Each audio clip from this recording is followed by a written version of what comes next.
what is being tested, because you cannot test 1.3 billion people in one day to find out how many people actually.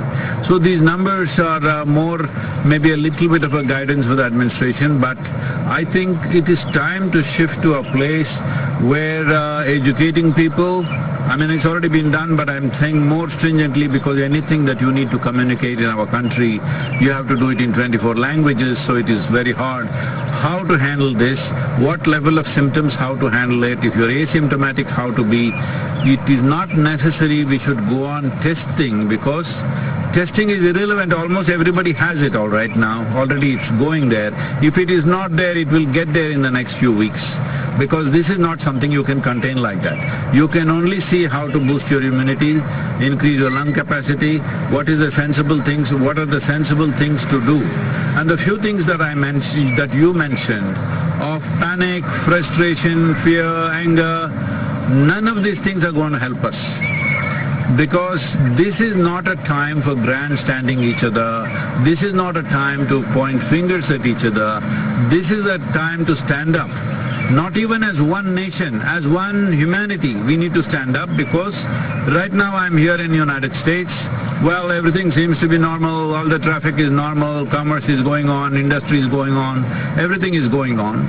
But it is not, it is just probably a question of weeks or maybe a couple of months before this virus, this particular variant that we are suffering in India, could be all over the world in no time, because you cannot contain it like that within a country. National borders are not a limitation for this. So this is a time to really understand. This is a generational challenge. How are we going to come out of this? What are the simple things? Everybody should know what are the few simple things that they must do, rather than pointing fingers at each other, because it's an invisible enemy. It doesn't matter what the administration does, it doesn't matter what people do, what they think. It will spread, because you cannot really stop it. One simple thing, I'm saying right from last 14 months, see, if only we had the necessary integrity and discipline, that we did so many weeks and weeks of lockdown. But they were only partially effective, because only a certain number of people actually follow these recommendations or enforcement. Because now we are no more calling it lockdown, we are calling it curfew in some of the places.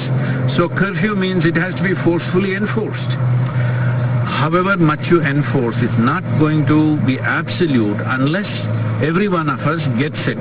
Well, that's a difficult thing to do, to make the entire population get it. I would say at least the urban population.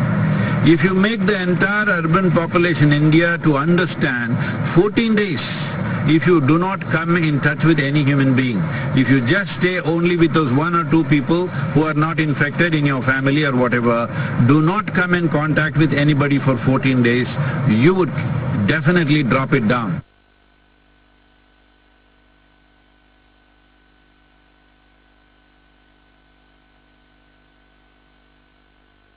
See, this is a war-like situation. Let's understand this. When there is a war-like situation, that means there's an external enemy. That's what war means. But right now, the enemy is invisible, so let us bash each other. If this is the logic,